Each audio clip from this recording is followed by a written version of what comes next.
Poirot tells Hastings he's returning to London for an answer, as he's heard DJ Currents assigned since meeting the widow. More importantly, the facts were very similar, and Poirot sensed a mysterious link between the cases. Upon returning to London, he quickly asked a friend to check the case, which matched Poirot's hunch. The suspect was indeed the widow, charged with murdering her accountant over a decade ago. When she was, the widow denied it, saying her husband was killed by 2 robbers, one her partner. It was Paul. Yes, the late Paul. But before the widow pointed him out, he fled to Chile, due to insufficient evidence. She was freed, soon whisking her huge inheritance and daughter abroad. Paul was the fugitive. Yet, to this day, the truth behind that case lacks solid evidence tying Paul to the murder plot of the widow's husband. Meanwhile, Hastings at his own drama cooking, he was having lunch with a woman, the same singer they met on their first day at the hotel. For reasons unknown, the singer seemed really into Paul's case, digging for details, perhaps just to feed Hastings' ego. Hastings, head over heels for the singer, blabbed every detail he had gathered without hesitation. He even took her to the station to check out the evidence, but when they got to the bloody penknife, she suddenly felt faint. Poof. The singer felt faint, and when Hastings stepped away for a glass of water, she vanished like a magician's assistant. Hastings, clueless, assumed she just left because she was feeling unwell, completely oblivious that the bloody pen had disappeared. The next day, Hastings went with the inspector to Paul's, only to find another dead body. This victim's fate mirrored Paul's, stabbed with a penknife, but the curious part, it was exactly the same knife that did it. Meanwhile, Poirot returned from London, learned of the body and missing pen, and the inspector lambasted Hastings. He issued a command to find the singer, and they headed to the coroner's, where the findings shocked them. The coroner found the victim died of epilepsy, not stabbing. The pen was inserted post-mortem. Poirot was puzzled. Why kill a dead man? To confuse. The coroner also found something odd. The body looked like it belonged to a homeless guy, yet he was dressed to the nines. Talk about an odd case of fashion. As the investigation deepened, the truth became more elusive than ever.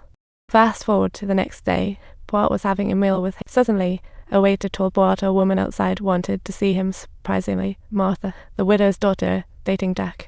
Martha, anxious, told Poirot the inspector planned to arrest Jack for murder, finding he'd lied about being in the hotel the crime night. Martha believed Jack wasn't the killer, so she pleaded with Poirot to save him. Poirot agreed, well unaware Jack prepared for a competition. As Jack prepped for a competition, Poirot noticed something. The size and shape of his shoes perfectly matched those found at the scene of the crime. Could Jack be the killer? It contradicted Poirot's theory. So, had chat with Jack post-competition. What really happened that night? Then Poirot spotted a photo of the singer on the table with B.D. written on the back, matching the initials from that mysterious another B.D. What's this about? Poirot arrived at the venue, but the event ended just before he could even open his mouth to question Jack. The inspector showed up with backup and arrested him on the spot. The strangest aspect of this is that, faced with the accusations, Jack simply acquiesced, as though he were consenting to a playful charade. Back home, Poirot planned to honor the bet, cutting his moustache, but something felt wrong. This truth was too complicated. So he put down the scissors and confronted Murray, asking what really went down that night and what exactly was her connection to Paul. But first, Poirot accused Paul of fleeing after murdering his husband with the widow, then meeting Mary in Chile. Shortly after marriage, they went to France. Mary knew Paul's secrets. After Poirot's deductions, she wondered how he knew. Poirot didn't explain, continuing. Paul hit big in Chile with gems. Just when he thought everything was smooth sailing, the widow unexpectedly showed up, and after years, she had blown through her husband's fortune and was now blackmailing Paul over the past. She even moved in next door. To make matters worse, Jack fell for Martha, and Paul was powerless to stop any of this. With the widow's constant harassment driving him up the wall, Paul concocted an elaborate plan to fake his death and ditch her for good. He had reused his old trick, fake a kidnapping, feign death, and escape to shake off the widow. But to execute it, he first needed a body. Wouldn't you know it? A homeless guy stumbled into Paul's house and ended up dead during their talk about luck. Paul switched clothes with the homeless guy and staged a murder scene by stabbing him. This way, the homeless guy replaces him. To ensure success, Paul sent Jack on a trip, giving the driver a day off. Everything was set until Paul unexpectedly bumped into Poirot at the hotel. Knowing his identity, he had a sudden inspiration.